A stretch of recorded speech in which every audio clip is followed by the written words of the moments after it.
আসসালামু আলাইকুম, মালিহা হোসেন স্বাগত জানাচ্ছি এনটিভির মধ্যরাতের খবরে। ক্রাউন সিমেন্ট শিরোনাম দেখছিলেন, এবারে পুরো খবর। জাতীয় ঐক্যমত্য কমিশনের দ্বিতীয় দফার আলোচনায় জুলাই সনদ ঘিরে বিএনপি ও জামায়াত নিজ নিজ অবস্থান পরিষ্কার করেছে। বিএনপির মতে জনগণের সার্বভৌম ইচ্ছার বিপরীতে সনদের জন্য কোনো আইনি ভিত্তি লাগবে না। আর জামায়াত ও এনসিপির দাবি সনদের আইনি ভিত্তি থাকতে হবে। 19টি মৌলিক সংস্কার প্রস্তাবের উপর দীর্ঘ আলোচনায় কিছু বিরোধ বা নোট অফ ডিসেন্স দিয়ে ঐক্যমত্যে আছে রাজনৈতিক দলগুলো, এমন কথা জানান কমিশনের সহ সভাপতি আলী রিয়াজ। বিস্তারিত ইফতেখার রেজার রিপোর্টে। শেষ হলো রাজনৈতিক দলগুলোর সাথে জাতীয় ঐকমত্য কমিশনের দ্বিতীয় দফার বৈঠক শেষে রাজনৈতিক দলগুলো তাদের অবস্থান তুলে ধরেন। 826টি সুপারিশের মধ্যে 51টি একমত হতে পারেনি বিএনপি। উল্লেখ করে বিএনপির স্থায়ী কমিটির সদস্য সালাউদ্দিন আহমেদ বলেন, জনগণের অভিপ্রায়ে আইনের ঊর্ধ্বে গিয়ে গণ অভ্যুত্থান হয়েছে, তাই জুলাই সনদের আইনি ভিত্তির প্রয়োজন নেই বলে মনে করে বিএনপি। তবে তা গেজেট আকারে প্রকাশ করা যেতে পারে। এই জুলাই ঘোষণাপত্র যে ছাত্র গণ অভ্যুত্থান হয়েছে, এই ঘোষণাপত্রের সাংবিধানিক এবং রাষ্ট্রীয় স্বীকৃতি আমরা দেবো। কোথায় দেবো বলেছি, চতুর্থ তফসিলে সেটা আমরা বর্ণিত করব। যেহেতু এটার একটা লিগ্যালিটি থাকতে হবে। সেটা কিসের জন্য? গণ অভ্যুত্থানকে আইন মেনে হয়েছে? গণ অভ্যুত্থানের কোনো লিগ্যালিটি আছে, কনস্টিটিউশনালিটি আছে? বাট সুপ্রিম ডক্ট্রিন হচ্ছে কি? এটা হচ্ছে legitimate expectation of the people. এটাই সার্বভৌম এখতিয়ার। সুতরাং আমাদের যে সম্মতি, এর উপরে কোনো আইনি ভিত্তি হতে পারে না। তবে জুলাই সনদের আইনি ভিত্তি জোরালোভাবে চায় জামায়াতে ইসলামী ও এনসিপি। আইনি ভিত্তি না দিয়ে পাশ কাটিয়ে যাওয়া ষড়যন্ত্র কিনা, এমন প্রশ্ন দল দুটির। কতগুলো অল্টারনেটিভ আইনগত ভিত্তি দেওয়ার জন্য এখানে আছে।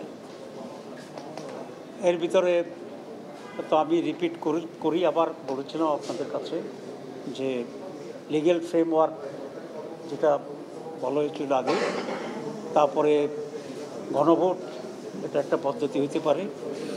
এরপরে অধ্যাদেশ জারির মাধ্যমে এটা হতে পারে।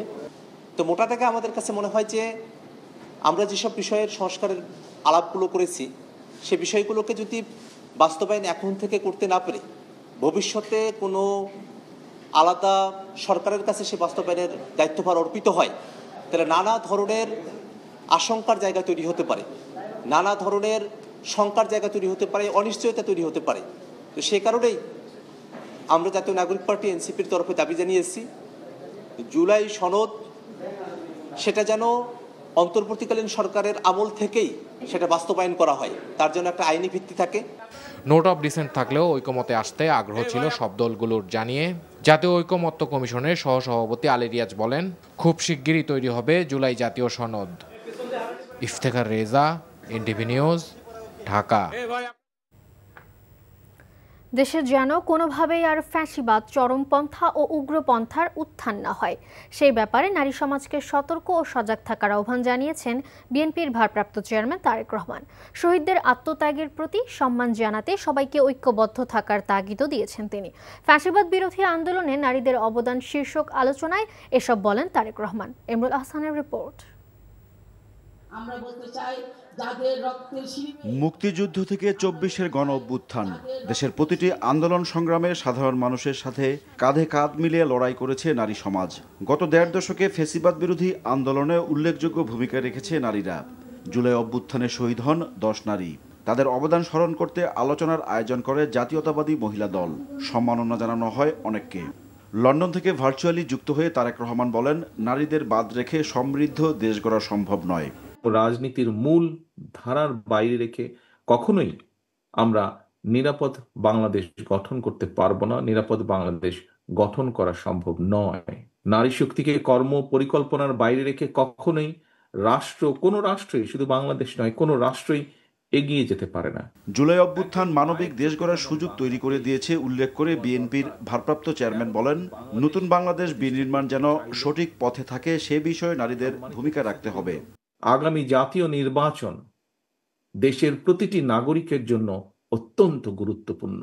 দেশে যাতে আর কোনোভাবেই আর কোনোদিন ফ্যাসিবাদ, উগ্রবাদ, চরমপন্থা মাথা চাড়া দিয়ে উঠতে না পারে, এই ব্যাপারে বিশেষ করে নারী সমাজকে অত্যন্ত সতর্ক এবং সজাগ থাকতে হবে। এবং সতর্ক এবং সজাগ থাকার জন্য আমি সমগ্র বাংলাদেশের মা বোনদেরকে আহ্বান জানাই।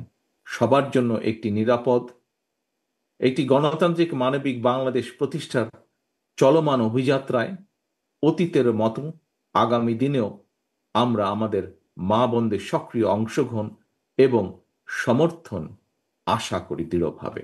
শহীদদের আত্মত্যাগের মর্যাদা দিতে সবাইকে ঐক্যবদ্ধ থাকার আহ্বানও জানান তিনি। গণতান্ত্রিক আমি জনগণকে আবারও আহ্বান জানিয়ে বলতে চাই, নারী পুরুষ শিশু ধর্ম বর্ণ নির্বিশেষে সবার জন্য শহীদদের কাঙ্ক্ষিত একটি ইনসাফ ভিত্তিক গণতান্ত্রিক নিরাপদ বাংলাদেশ প্রতিষ্ঠার মাধ্যমে শহীদদের আত্মত্যাগের প্রতি সম্মান জানানোর জন্য আমরা ঐক্যবদ্ধ থাকি। তারেক রহমান বলেন, বিএনপি ক্ষমতায় গেলে পরিবারের নারী সদস্যের নামে ইস্যু করা হবে family card. Imrul Hasan, NTV news, Dhaka. ফেব্রুয়ারির পরও ক্ষমতায় থাকার চেষ্টা করলে দেশ বিদেশে ডক্টর ইউনূসের সম্মান ক্ষুণ্ণ হবে জানিয়ে বিএনপির মহাসচিব মির্জা ফখরুল ইসলাম আলমগীর বলেছেন, গণতন্ত্রের স্বার্থে দ্রুত নির্বাচনের পথে হাঁটতে হবে, অন্যথায় দেশে আবারও ১/১১-র মতো ঘটনা ঘটতে পারে বলেও শঙ্কা প্রকাশ করেন মির্জা ফখরুল। বৃহস্পতিবার বিকেলে সুপ্রিম কোর্ট আইনজীবী সমিতি আয়োজিত এক অনুষ্ঠানে তিনি এসব কথা বলেন। নূর হোসেনের রিপোর্ট। জুলাই গণঅভ্যুত্থানে দেশের আইনজীবীদের অবদান স্মরণ করতে মার্চ ফর জাস্টিস শীর্ষকে আলোচনা সভার আয়োজন করেছে সুপ্রিম কোর্ট আইনজীবী সমিতি। অনুষ্ঠানে প্রধান অতিথির বক্তব্যে বিএনপি মহাসচিব মির্জা ফখরুল ইসলাম আলমগীর বলেন, একটি মহল আবারও দেশে ১/১১-র ষড়যন্ত্র করছে। এসব ষড়যন্ত্র মোকাবেলায় সবাইকে সতর্ক থাকার আহ্বানও জানান তিনি। আমি আশঙ্কা করি যে আমরা যদি ঐক্যবদ্ধ না থাকি, আমরা যদি সতর্ক না থাকি, তাহলে যদি ১/১১-র মতো ঘটনা ঘটা এখানে অস্বাভাবিক কিছু নয়। সুতরাং দেশপ্রেমিক মানুষদের কাছে আবার আহ্বান জানাই, সকল রাজনৈতিক দলের প্রতি আবার আহ্বান জানাই যে আমাদেরকে আসুন ঐক্যবদ্ধ হয়ে আমরা আমাদের সংস্কার বিচার এগুলো সমস্ত শেষ করে আমরা let us proceed towards democracy. অভ্যুত্থানের নেতাদের দুর্নীতি চাঁদাবাজিতে জড়ানোর খবরে ক্ষোভ প্রকাশ করেন মির্জা ফখরুল। ফেব্রুয়ারির মধ্যে নির্বাচন না দিলে অধ্যাপক ইউনূসের সম্মান নিয়ে বিদায় নেওয়ার পথ খোলা থাকবে না বলেও হুঁশিয়ারি দেন বিএনপি মহাসচিব। আর দেরি করা অধ্যাপক ইউনূসের সরকারের জন্য সঠিক হবে না। ফেব্রুয়ারি শুড বি দ্য ডেডলাইন। এর পরে হলে আপনি যে সম্মান নিয়ে এসেছেন এবং সমগ্র বিশ্বে আপনার যে সম্মান, সেই সম্মান ক্ষুণ্ণ হওয়ার সম্ভাবনা থাকবে। এর আগে জাতীয় প্রেস ক্লাবে গণ অভ্যুত্থানের বর্ষপূর্তিতে জুলাই শহীদ পরিবারের সাথে মতবিনিময় ও সম্মাননা প্রদান অনুষ্ঠানে মির্জা ফখরুল বলেন, রাজনৈতিক দলগুলোর মধ্যে পারস্পরিক বোঝাপড়া না থাকলে গণতন্ত্রে উত্তরণের পথ কঠিন হবে। কথা তো সত্য যে কাজটা ছিল যে অতি দ্রুত একটা নির্বাচনের মধ্য দিয়ে একটা নির্বাচিত সরকারের কাছে দায়িত্ব তুলে দেওয়ার, সেটা না দিয়ে ক্রমান্বয়ে বিভিন্ন রকম কতটা সংস্কার কমিশন যেটা তৈরি করা হয়েছে ঠিক জানা নাই। তারা দেশকে পুরো নতুন একটা আপনার ওই দেশ তৈরি করতে, এটাকে ম্যাজিক্যাল দেশ তৈরি করতে চান। নূর হোসেন, এনটিভি নিউজ, ঢাকা। কিছুদিনের মধ্যে নির্বাচনের সময় সম্পর্কে ঘোষণা আসবে বলে জানিয়েছেন আইন উপদেষ্টা অধ্যাপক আসিফ নজরুল। আর আগামী ৫-৬ দিন দেশের রাজনৈতিক বন্দোবস্তের জন্য গুরুত্বপূর্ণ সময় এবং প্রধান উপদেষ্টার ঘোষণা থেকে নির্বাচনের সময় একদিনও পেছাবে না বলে জানিয়েছেন প্রধান উপদেষ্টার প্রেস সচিব শফিকুল আলম। বৃহস্পতিবার সচিবালয়ে আলাদা আলাদা অনুষ্ঠানে এসব বলেন তারা। এখন পর্যন্ত রাজনৈতিক হয়রানিমূলক ১৫,০০০ মামলা প্রত্যাহারে সুপারিশ করা হয়েছে বলে জানান আইন উপদেষ্টা। রিপোর্ট করছেন রোকন উদ্দিন। গেল এক বছরে আইন মন্ত্রণালয়ের কাজের অগ্রগতি তুলে ধরতে আয়োজন করা হয় এই সংবাদ সম্মেলন। এ সময় আইন উপদেষ্টা জানান, হয়রানিমূলক মামলা প্রত্যাহারে সুপারিশ করায় কয়েক লাখ মানুষ হয়রানি থেকে মুক্তি পেয়েছেন। আমরা এখন পর্যন্ত রাজনৈতিকভাবে হয়রানিমূলক ১৫,০০০-এরও বেশি মামলা প্রত্যাহারের সুপারিশ করেছি। এ কাজ চলমান রয়েছে। এছাড়া আমরা সাইবার আইনের অধীনে ৪০৮টি স্পিচ অফেন্স সংক্রান্ত মামলা এবং জুলাই অগাস্ট গণ অভ্যুত্থানে অংশ নেওয়া ছাত্র জনতার বিরুদ্ধে দায়ের করা ৭৫২টি হয়রানিমূলক মামলা প্রত্যাহার করেছি। অন্তর্বর্তী সরকারের মেয়াদে অনেক সংস্কার হলেও দুটি ঘটনাকে দুর্ভাগ্যজনক বলে জানান আইন উপদেষ্টা। আমলে সবচেয়ে দুর্ভাগ্যজনক যে দুইটা ঘটনা ঘটেছে, একটা হচ্ছে মিথ্যা মামলা আর মিথ্যা মামলা এবং মামলা হয়তো কারেক্ট, কিন্তু মিথ্যাভাবে লোকজনকে ফাঁসানো, মানে হয়রানিমূলক মিথ্যা মামলা একটা, আর একটা হচ্ছে মব জাস্টিস বা মব সন্ত্রাস আমি বলবো। এতদিন ভোট দিতে পারেননি এমন অনেকের দুঃখ এবার ঘুচবে বলেও জানান তিনি। নির্বাচনের সময় তো জাস্ট ওয়েট করেন, কিছুদিনের মধ্যে ঘোষণা শুনবেন। এর আগে সচিবালয়ে দায়িত্ব পালন করা সাংবাদিকদের সংগঠন বিএসআরএফ আয়োজিত সংলাপে অংশ নেন প্রধান উপদেষ্টার প্রেস সচিব। আগামী ৫-৬টা দিনে আমরা বুঝবো যে আমরা সামনে কোথায় যাচ্ছি, বাট একটা বিষয় আপনি নিশ্চিত থাকেন, ইলেকশন দেরি হবে না। ইলেকশন প্রফেসর ইউনূস যেই সময় বলেছেন তার থেকে একটা দিন দেরি হবে না। গণমাধ্যম এখন স্বাধীনভাবে কাজ করতে পারছে বলে মনে করেন তিনি। আমাদের প্রত্যেকটা জায়গার প্রত্যেকটা সেক্টরের মধ্যেই এই দোষর ছিল, এবং যারা এই গভর্নমেন্টকে টিকে রাখার, মানে হাসিনার মতো একটা মনস্টার তৈরি হয়েছে কিভাবে, এদের দ্বারাই তো তৈরি করেছে, তারাই তৈরি করে দিয়েছেন তাকে। হ্যাঁ, আপা আপা বলতে বলতে তো ফেনা ফেলতেন না। বেতন দিতে না পারলে গণমাধ্যম বন্ধ করে দেয়া উচিত বলেও মন্তব্য করেন প্রেস সচিব। যারা যারা এই বেতনগুলো দিতে পারবেন না, আমাদের উচিত ওগুলো বন্ধ করে দেওয়া। রোকন উদ্দিন, এনটিভি নিউজ, ঢাকা। ক্ষমতার অপব্যবহার করে পূর্বাঞ্চলে প্লট বরাদ্দ নেয়ার ভারতে পালিয়ে যাওয়া সাবেক প্রধানমন্ত্রী শেখ হাসিনা, তার ছেলে সজীব ওয়াজেদ জয় এবং মেয়ে সাইমা ওয়াজেদ পুতুল ও বোন শেখ রেহানা সহ ২৭ জনের বিচার শুরু হয়েছে। ঢাকার বিশেষ জজ আদালতের বিচারক মোহাম্মদ আবদুল্লাহ আল মামুন তাদের বিরুদ্ধে অভিযোগ গঠন করেন। নাজিবুর রহমানের রিপোর্ট। ক্ষমতার দাপটে অন্ধ স্বৈরাচার শেখ হাসিনা দলীয় কর্মী আর সমর্থক সহ নিজ পরিবারের সবার নামে বাগিয়ে নেন ১৫০০রও বেশি প্লট। গত বছর অক্টোবরে এমন প্রতিবেদন প্রকাশ করে এনটিভি, যেখানে উঠে আসে শেখ হাসিনার পরিবারের সবাই পূর্বাচল নতুন শহর প্রকল্পের ১০ কাঠা প্লট বরাদ্দ নিয়েছিল কোনো নিয়ম নীতির তোয়াক্কা না করেই। তবে এসব অনিয়মে ছাড় পাচ্ছেন না স্বৈরাচার শেখ হাসিনা। পূর্বাচল নতুন শহর প্রকল্পে ৩০ কাঠা প্লট বরাদ্দে জালিয়াতির ঘটনায় আলাদা ৩ মামলায় সাবেক প্রধানমন্ত্রী শেখ হাসিনা, তার ছেলে সজীব ওয়াজেদ জয়, মেয়ে সাইমা ওয়াজেদ পুতুল ও শেখ রেহানা সহ ২৭ আসামির বিরুদ্ধে অভিযোগ গঠনের শুনানি হয়। শেখ হাসিনা, জয় ও পুতুল পলাতক থাকায় তাদের বিরুদ্ধে গ্রেফতারি পরোয়ানা জারি করে আদালত। ৪০৯ হচ্ছে অপরাধজনক বিশ্বাসভঙ্গের মামলা। যিনি ছিলেন রাষ্ট্রের সরকারের সর্বোচ্চ পদাধিকার বলে, তিনি সেইখানে নিয়ম বহির্ভূতভাবে এগুলো অর্জন করেছেন, সেই জন্যে মামলাটি দায়ের করা হয় এবং মামলায় প্রচুর ডকুমেন্ট চলে আসে আলামত হিসেবে। আমরা সেগুলো প্রমাণ করার চেষ্টা করব এবং আশা করি আমরা মামলাটিতে সফল হব। শেখ হাসিনা সহ আসামিদের বিরুদ্ধে সাক্ষ্য গ্রহণ আগামী ১১ আগস্ট আর শেখ রেহানা সহ অপর আসামিদের বিরুদ্ধে ১৩ আগস্ট শুনানির দিন ধার্য করেছে আদালত। Najibur Rahman, NTV news, Dhaka. রক্তাক্ত জুলাইয়ের শপথ, জাহাঙ্গীরনগর মানেই প্রতিরোধ। এই স্লোগানে জাহাঙ্গীরনগর বিশ্ববিদ্যালয়ে দেশের প্রথম জুলাই আন্দোলনের স্মৃতিস্তম্ভ অদম্য ২৪ উদ্বোধন করা হয়েছে। বৃহস্পতিবার বিকেলে বিশ্ববিদ্যালয়ের পুরাতন ফজিলাতুন্নেসা হলের সামনে এই স্মৃতিস্তম্ভের উদ্বোধন করেন শিল্প উপদেষ্টা এবং গৃহায়ন ও গণপূর্ত মন্ত্রণালয়ের উপদেষ্টা আদিলুর রহমান খান। এ সময় বিশ্ববিদ্যালয়ের উপাচার্য অধ্যাপক কামরুল আহসান, উপ উপাচার্য অধ্যাপক মাহফুজুর রহমান উপস্থিত ছিলেন। অনুষ্ঠানে তথ্যচিত্র প্রদর্শন ও আলোচনা সভার আয়োজন করা হয়। এ সময় শহীদদের আত্মত্যাগ ও বৈষম্য বিরোধী আন্দোলনের তাৎপর্য তুলে ধরেন বক্তারা।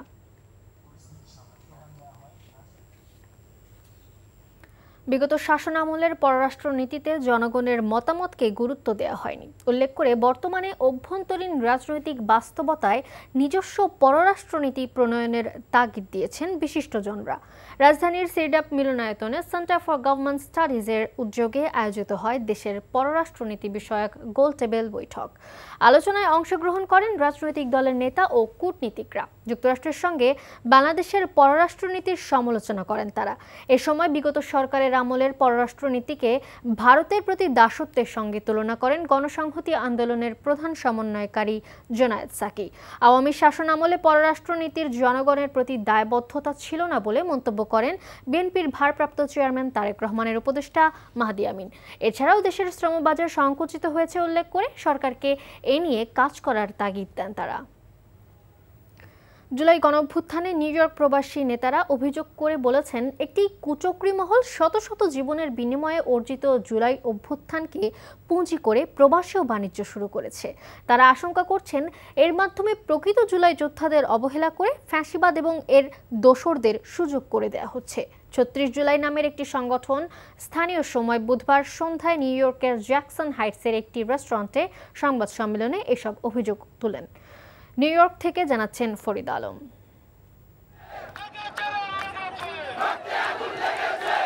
বিগত স্বৈরাচারী সরকারের পতনের দাবিতে যখন বাংলাদেশ উত্তাল, তখন বিশ্বের অন্যান্য দেশের মতো যুক্তরাষ্ট্রের নিউ ইয়র্কেও ছাত্র জনতা স্বৈরাচার হাসিনার পদত্যাগের দাবিতে রাস্তায় নেমে আসে।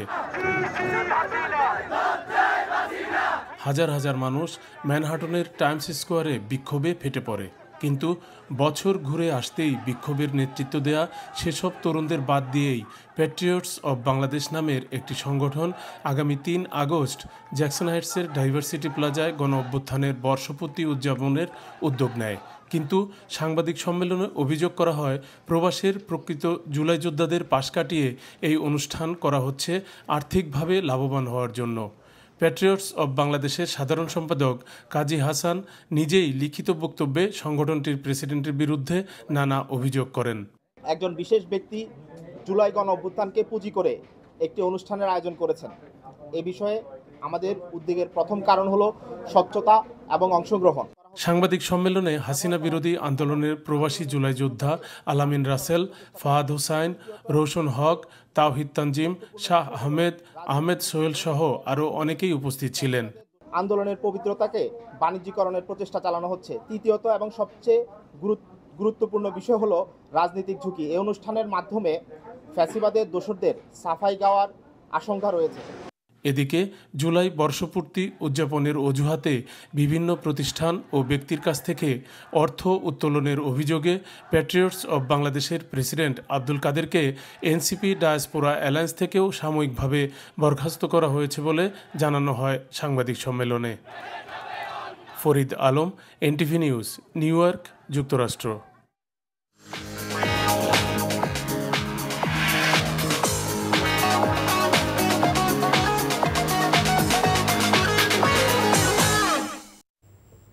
মার্কেন্টাইল ব্যাংক অর্থনীতির খবর। নীতি সুধার আগের 10% রেখেই আগামী 6 মাসের জন্য সংকোচনমূলক মুদ্রানীতি ঘোষণা করল বাংলাদেশ ব্যাংক। বৃহস্পতিবার দুপুরে ব্যাংকের জাহাঙ্গীর আলম কনফারেন্স রুমে আয়োজিত সংবাদ সম্মেলনের এমন তথ্য জানান governor doctor Ahsan H Mansur. তিনি বলেন, যতক্ষণ না মূল্যস্ফীতি 7% নিচে স্থায়ীভাবে নামে, ততদিন নীতি সুধার অপরিবর্তিত থাকবে। এবার মুদ্রানীতিতে বেসরকারি খাতে ঋণের প্রবৃদ্ধি 2.5% বেশি কমিয়ে ধরা হয়েছে 7.2%। সালেম মালিকের রিপোর্ট। 2024 সালের জুলাই মাসে গড় মূল্যস্ফীতি ছিল 11.66%। কেন্দ্রীয় ব্যাংকের সংকোচনমূলক মুদ্রানীতি ও সরকারের নানা উদ্যোগে এক বছরের মাথায় মূল্যস্ফীতি কমে দাঁড়িয়েছে 8.48%, যা গেল 2.5 বছরের মধ্যে সর্বনিম্ন। এমন বাস্তবতায় তেমন কোনো পরিবর্তন না এনে চলতি 2025-26 অর্থ বছরের প্রথমার্ধের জন্য সংকোচনমূলক মুদ্রানীতির পথেই হাঁটার সিদ্ধান্ত নিল বাংলাদেশ ব্যাংক, যেখানে নীতি সুদ হার ধরা হয়েছে আগের 10%। আমরা চাচ্ছি ইনফ্লেশনটাকে ক্রমান্বয়ে একটা রেঞ্জে নিয়ে আসতে। সেটা আমাদের মনে হয় যে এটা 3 থেকে 5-এর মধ্যে যদি আমরা আনতে পারি, হয়তো একটু সময় লাগবে, সেটা আমাদের লক্ষ্য। চলতি বছরের জুনে বেসরকারি খাতে ঋণ প্রবৃদ্ধি মাত্র 6.4% নেমে এসেছে। এমন পরিস্থিতিতে আগামী 6 মাসের জন্য ঋণ প্রবৃদ্ধি 9.8% থেকে কমিয়ে 7.2% নির্ধারণ করেছে কেন্দ্রীয় ব্যাংক। গ্রোথ আমি 1 বছর আনতে পারবো, সরকার টাকা ছাপিয়ে, সরকার ব্যয় বাড়িয়ে আমরা এটা করতে পারবো, কিন্তু এটাকে ধরে রাখতে পারবো না। ধরে রাখার জন্য টেকসই প্রবৃদ্ধি যদি আমরা চাই, তাহলে আমাকে আমার ব্যালেন্স অফ পেমেন্টে একটা স্বস্তিদায়ক অবস্থা থাকতে হবে, যেখানে আমরা আছি। দুর্বল ইসলামিক ব্যাংক একীভূত করার বিষয়ে গভর্নর বলেন, এতে গ্রাহকদের দুশ্চিন্তার কারণ নেই। ডিপোজিটররা সম্পূর্ণ নিরাপদ, তাদের প্রত্যেকটার টাকাই তারা ফেরত পাবেন। বর্তমানের যে অবচিত্র ওই সব ব্যাংকের, তার চাইতে চিত্রটা আরও অনেক ভালো হবে, কারণ বড় অঙ্কের অর্থ এখানে বিনিয়োগ করা হবে। ব্যাংক খাতে স্থিতিশীলতা ফিরিয়ে আনতে সরকার নানা সংস্কার সহ সব ধরনের উদ্যোগ নিচ্ছে বলেও জানান governor doctor Ahsan H Mansur. Padma bank একটা অচল ব্যাংক। সেলিম মালিক, এনটিভি নিউজ, ঢাকা। প্রবাসের খবর। জুলাই বিয়ন্ড বর্ডার্স শীর্ষক আলোচনা ও রেমিটেন্স যোদ্ধা দিবস পালন করেছে জেদ্দাস্থ বাংলাদেশ কনস্যুলেট। এনটিভি জেদ্দা প্রতিনিধি মাসুদ সেলিম জানান, অনুষ্ঠানের শুরুতে জুলাই গণঅভ্যুত্থানের ওপর চিত্র ও ভিডিও ডকুমেন্টারি প্রদর্শনী উদ্বোধন করেন ভারপ্রাপ্ত consul general SM Nazmul Hasan. July আগস্টে নিহত শহীদদের গভীর শ্রদ্ধায় স্মরণ করেন তিনি। আহতদের সুস্থতা কামনা করেন কনসাল জেনারেল। তিনি বলেন, গণঅভ্যুত্থানের সময় রেমিটেন্স যোদ্ধারা যে অভূতপূর্ব ভূমিকা রেখেছিলেন তা বিশেষভাবে স্মরণীয় হয়ে থাকবে। সেই সাথে সৌদি প্রবাসীদের স্থানীয় নিয়ম মেনে চলার ও বৈধ পথে রেমিটেন্স প্রেরণের উদাত্ত আহ্বান জানান ভারপ্রাপ্ত কনসাল জেনারেল।